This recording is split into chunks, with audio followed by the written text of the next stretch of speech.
You're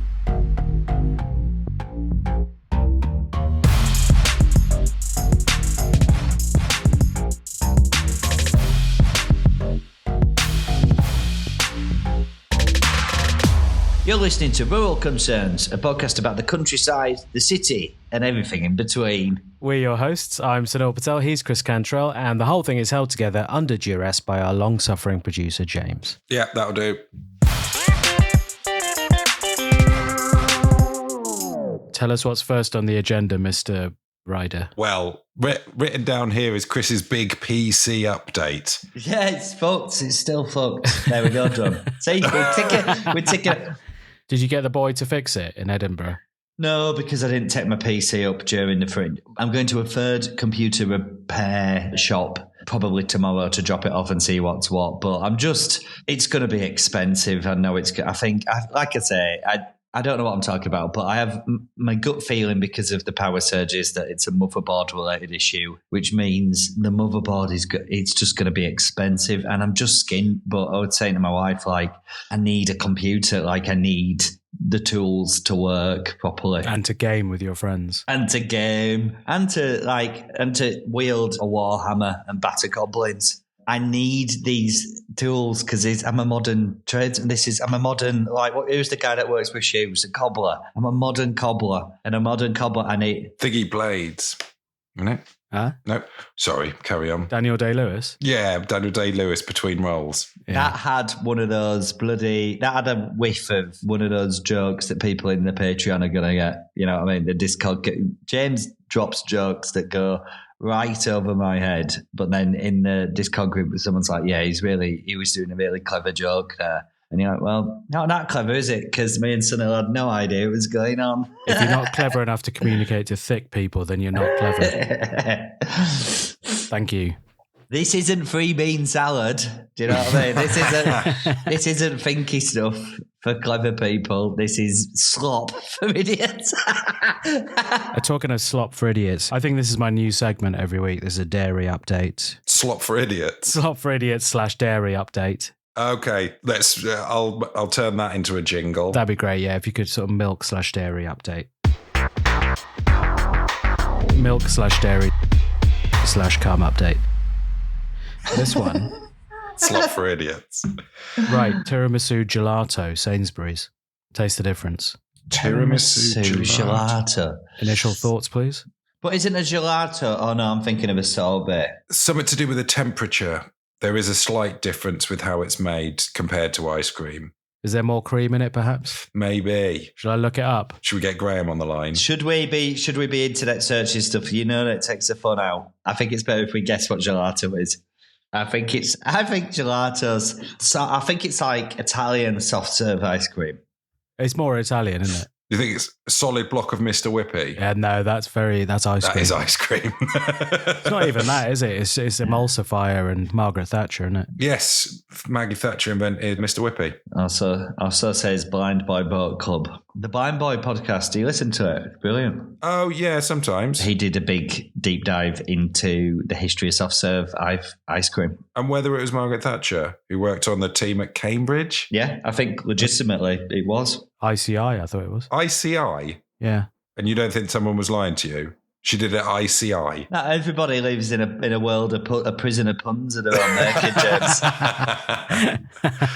I have a friend that he's not a comedian. What does he work for? He works for like an ombudsman or something like that. But he's so good at puns, and I hate him for it. I can't do a pun. I can't get them. I can't make them. But he just churns them out like he lives the pun life. Me and Sunil would know. We've had run-ins with professional punners, haven't we? They're just kind of exhausted to talk to because it's like it's a trick, isn't it?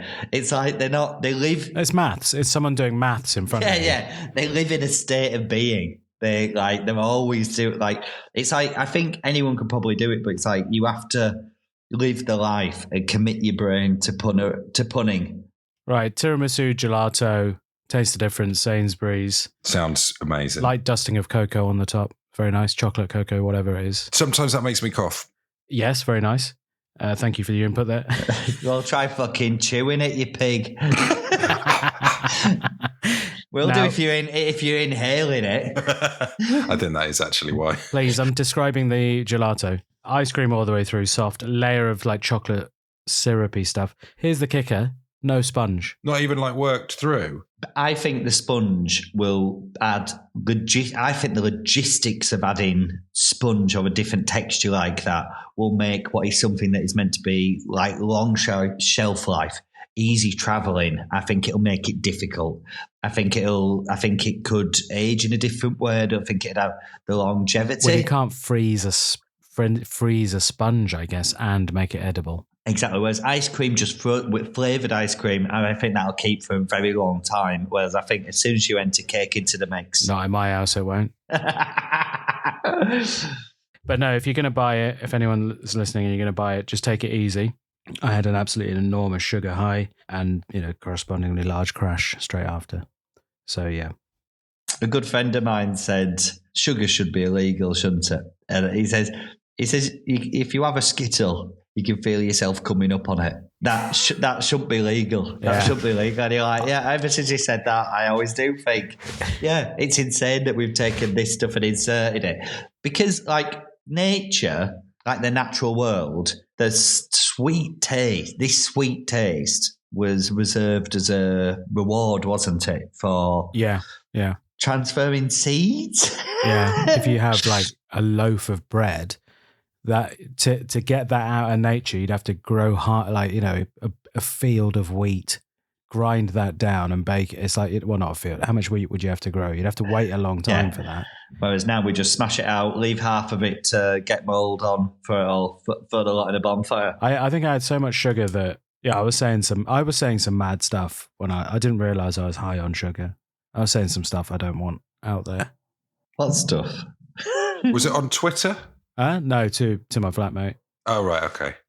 I would like to see the apology YouTube video for.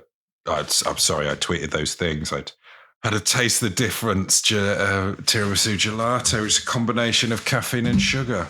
No, I just said to her, like, what would you do if I woke up tomorrow but I was a sausage? And they're just selling this in Sainsbury's, aren't they? And they're just selling that in Sainsbury's. It's mad to me. That's unbelievable. Lock them up with the Sackler family. That's what I say. Are you good or bad at admitting fault / apologising? I've got nothing to apologise for. Ever? No. Everyone makes a mistake, isn't it? Is that what they say? That's what they say. So, okay, so you've told us. What about you, James? Do you apologise? Oh, yeah, absolutely. No, but genuine apologies, like genuine ones. I'll say sorry a lot. Yeah, you say sorry a lot. I'll say sorry a lot. I've figured out path to an easy life is getting it right out in front of it and being like, I'm so sorry. Do you know what I mean? And then piecing together what I've done. Apart from the people of Darlington. Apart from the people. No, I think sometimes sometimes it takes a while to get round to an apology, but I as an adult man, I do think that this is a skill that is very, very rare for people to admit fault. I think it's one of the things that underpins why society is such a mess as it is. It's just because people cannot take things on the chin and just say, sorry, said something I shouldn't have done there. I wasn't thinking properly. Hold my hands up. It was daft. And I wish I could take it back, but I can't.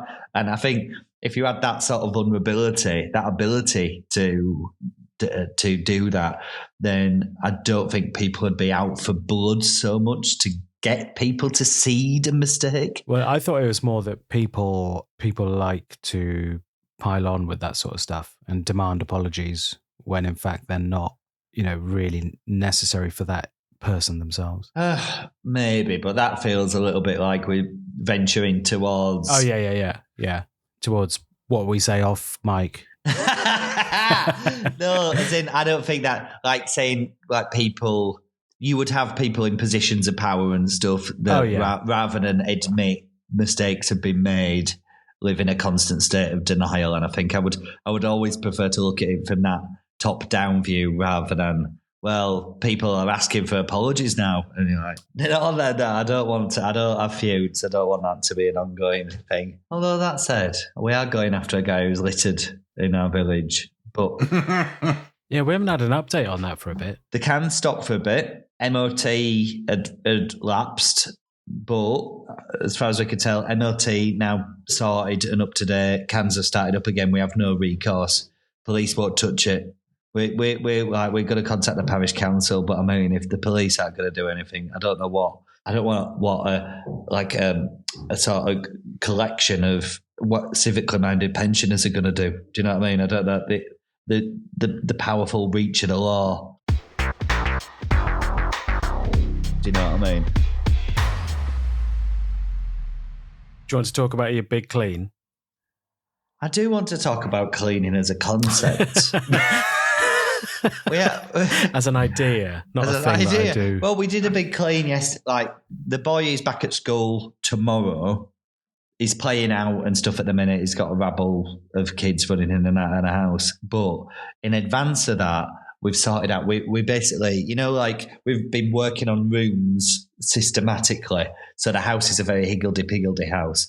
But the middle room that will be in the 2026 to 2028 window, our dining room, has become a dumping ground, and it's also where my office is where I'm recording this. So yesterday... You've got to wait 2 years until you get a dining room? Because we have no money, so we need to wait. As in, I'm saying within that time, it will be nice. But right now, it's not nice. Do you know what I mean? It's just... We're gaffer taping the whole project together. So the plan is... So we spent yesterday largely sorting, cleaning, and trying to bring some order back into his lives. Do you have a cleaner, Sunil? That's, I guess, the question I'm trying to ask. That doesn't seem like the question you were going to ask. Do you pay for a cleaner? No, but to be fair to my flatmate, she does the majority of the cleaning. Like an anxious cleaner? Like an anxious cleaner. I did a bit of vacuuming yesterday, and I'll do my washing up. My path to being clean was a long one, and I was scruffy. But then with Nicola, and now I'm at the point where if she were to be dead tomorrow, hit by a truck or a tractor or a combine harvester, I would maintain a cleanish household. You were going to say you clean it up like that? Yeah, she's reprogrammed me over the years. What do you mean? What couldn't you do before that you can do now? No, I just didn't have the mentality for seeing the value in a clean space. I was just scruffy. My mind's all scatty, so I find it very difficult to stay on top of. And I still have my moments. I have a blindness with cleanliness that Nicola finds personally challenging. As in, we discuss, we work as a team. Tasks would be agreed upon and allocated between us, but then occasionally I will leave trousers in the middle of the floor and I don't see them. It's hard to describe, but they're basically invisible to me. I tend not to leave trousers in the middle of the floor, but I do leave piles of stuff around the house. Post, boxes, bag, umbrella, keys, stuff like that. And it's not really doable in a space as small as the one I live in. Yeah, so you've got to... I think the path to domestication is a long one, but a crucial journey. No, you can't domesticate me. I'm a wild horse, as we talked about before. Did we talk about that? I don't think we talked about you being a wild horse. I think we did. I'm a wild horse with dynamite up my arse. Yeah. I think that might have been a different podcast. Were you there at the Battle of Wembley? Because I'm pretty sure that happened. Big, horrible, overgrown hoofs. And then when the local neighbours band together to get the vet down, he's just like, we're going to need to put it down. Then my arse explodes and I run off.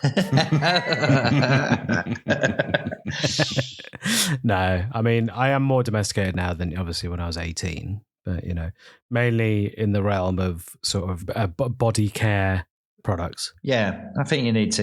I've started, suddenly way too late moisturising. Do you know what I mean? I apply it like an Australian cricketer. Now it's like, it's too late. It's too late. Where are you putting it?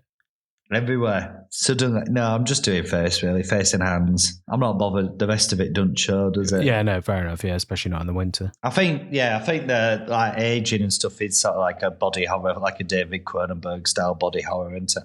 Actually, maybe one of our listeners can write in with an answer. But what's the point of moisturising stuff you can't see?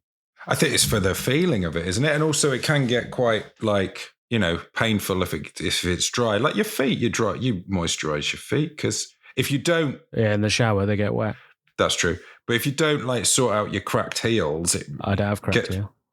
That's because you moisturize your feet. You put your feet in. I don't moisturize anything. You did. You said you did on this very podcast. You said that more than you've said that you're a wild horse with a stick of dynamite up your ass. You say you moisturize your feet first thing in the morning, put some socks on. No, I have done in the past, but I don't do it regularly. Well, you should. I've done my legs because they get quite dry. That's a practical thing, but people seem to do it for a laugh. I think they do it so it doesn't get dry. Is it? Yeah. Because if you do it when it doesn't get dry, then it gets too wet. And when's optimum time to moisturise? I don't know. So James can't be telling you when is right to moisturise your personal body. That's outside of his remit as a Just producer. looking for guidance.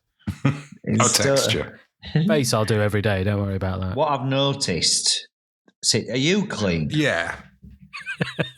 I think I've got a fear of being a smelly man. So I do kind of keep my clothes on quite a tight rein, but I've had to relinquish that tight rein on my denim trousers because I realised now I was ending them too early by washing them and stuff too regularly. You're speaking directly to me now. I keep my Levi's jeans separate, and I've got clothes that I keep sort of out of general rotation for work, really. But what I've noticed about the countryside community, I haven't been in somebody's house up here that isn't messy. I don't mean it like mucky. What I mean is like everyone's always got countryside business going on. So there's just a lot of stuff everywhere, you know? Like, do you mean like wellies and stuff, or do you just mean? I mean, like piles, like piles of clothes that need to be sorted. Like everyone's always got projects on the go, like a part of a beehive on a table or something like that. Someone's brewing up a load of jam. Do you know, like this sort of stuff? Their houses are like used houses, and it's my favourite bit of living up here because it's like everyone's disorderly minds. And you've got the space to do it in. You can, if I dismantled a beehive in my house, the beehive would be in all three of the rooms. And you would be in none of them. Yeah. I'd be outside. Imagine that. I'd love it if your bedroom had a big beehive in it and all the bees, you had to open the window all the time and the bees kept going in and out. You'd love that. I think that'd be great. What if I was a wild horse with a beehive up my arse? With a stick of dynamite up your ass and a beehive on your head. When I first moved up here, one of my things was that I wanted to own a beehive and become a beekeeper. But my mother-in-law sort of destroyed those dreams because she was like, do you like things flying at you? And I was like, not really. Do you know what I mean? If a fly lands on me, I really don't like it. Yeah. So she was like, imagine loads of them and they're bigger. And I was like, yeah, so it did sort of, she told me that, and apparently it was too cold up here to have a tortoise, but I really want a tortoise. I thought, aren't they illegal? Why? Can't you not legally buy tortoises, or is this just the late 80s on Blue Peter? It's illegal to smoke them, and the other bit is... Once you dry them. That's when it becomes illegal. No, but tortoise, I think it was, you can't buy, they have to have papers in. Oh, God, imagine the time it takes for them to sign it. You still reading it? Bloody hell. No, they need to be registered, these tortoises, otherwise. Who's registering tortoises? Tortoise governments. But they over the road they had a tortoise, and they thought it was hibernating, and then they checked up on it, and its eyes had sunk in from its head. It had been dead for ages. It just died. And they don't know whether they didn't quite feed it enough or whatever, but yeah, just this rotted out, dead. They were like waiting for it to come out of hibernation. Oh, God. I mean, it's a long haul, isn't it? Because normally they last a couple 100 years. Even the little ones? I don't know, actually, maybe 35 years. I thought it was like 60 years or something like that. It's definitely like 60, 70, 80, somewhere in that. Your classic little, not your big Galapagos ones. Oh, right. I mean, like your sort of, your pocket size. My mate got snakes, and he said he's 28 or 9 now, and he was like, he had them since he was 12. And he was like, he really wishes that an adult would have taken more of a direct role in vetting the decision to buy the snakes, because they've just haven't. The snakes that he had a lifespan. As time has gone on increasingly, it was clearly a lifespan for the snake in the wild, do you know? And basically, these snakes have by far outlived what should be the lifespan because they're in safe comfort of a carefully calibrated tank. Yeah. But this poor idiot, he has to take these snakes, and he lives in rented accommodation. He's moved at least 3 or 4 times since I've known him. And now he has to take these giant snake cases. Does he like them? He does love them, I think, and I've seen him eating mice, and it's really cool. What is a giant snake case? Is that like... It's like a glass, it's like a terrarium, like a fish tank thing. Oh, I thought you meant like for transporting them, like for fishing rods. He's got one of those TVs that projects colours for the TV thing on the back wall behind almost. Yeah. Mm. 2 snakes on either side. He's pretty cool. What does he watch on that telly? Is it just MTV? Just MTV, samurai swords gleaming. He's pretty cool. He is pretty cool. But that's the consideration of having a lizard. Or bees. I think it's the same set of considerations. I think bees are a little... well, yeah. You've got to have a lot of kit, haven't you, for bees? Yeah, you need a little like teapot type thing that's full of smoke to smoke. And ideally, you don't want them knowing where you live either. You want to go somewhere else. What do you mean? As in they keep your address? No, but you don't want them like following you around.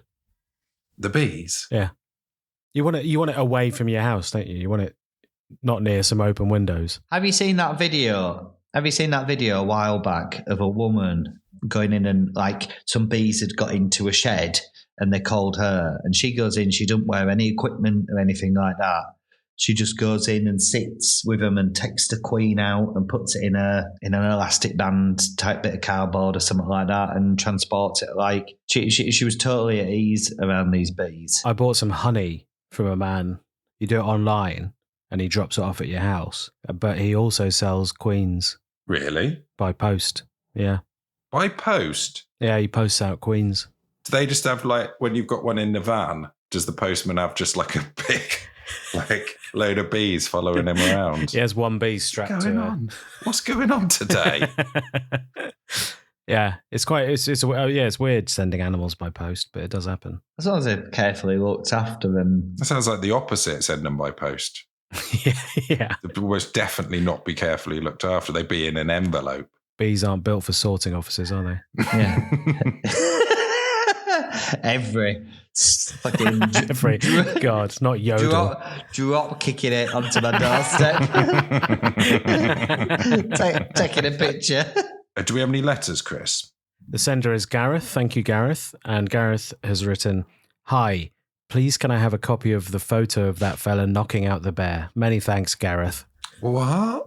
It feels like something we'd talk about. Let me just double check one thing as well, just to make sure it's in the Christopher at alovelytime.co.uk email account, which is the email account we use for this podcast. So it's not like this is another bit of this is a dedicated email inbox, which you can email us your rural concerns and we'll discuss them.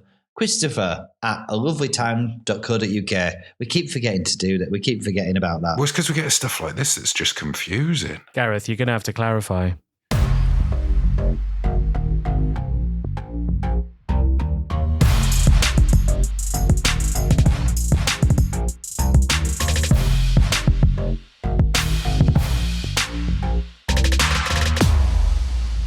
Thank you for listening to Rural Concerns. If you're enjoying listening to this show, why not consider supporting us on that there Patreon? And for less than the cost of hair plugs in Turkey, you can get fortnightly bonus episodes and access to our Discord community, The Creamery. Yeah, of course it's less than the price of hair plugs in Turkey. They're like thousands.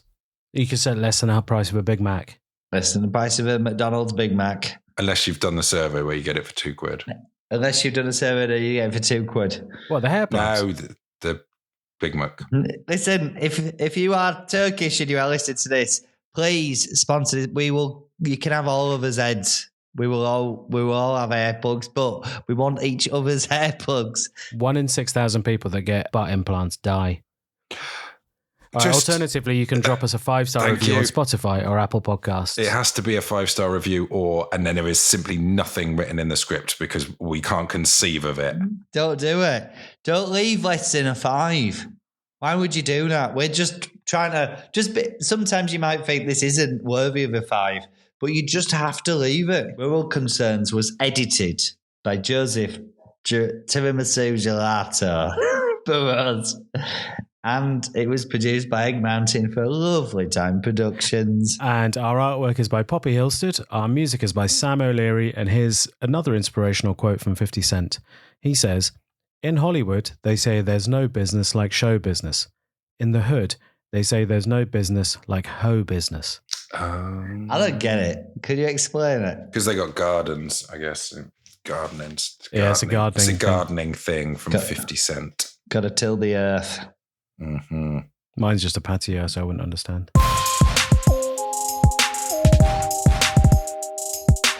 I've got a hard out at 2 as well because I've eaten too much pasta. I've got a hard out at No, don't lie, Chris. I've got 1:58. I gotta be out of here. I gotta be out. I'd like to go now. Yeah, it's hard parameters, and I think we do well with hard parameters. Otherwise, it just ambles on, doesn't it? Just sprawling, isn't it? Just sprawling at a gentlemanly pace. I'll keep a tight ship. I mean, what? I'll keep a tight rein. Will I keep a rein? Tight hand on the reins of these 2 wild horses. Bong. Like that.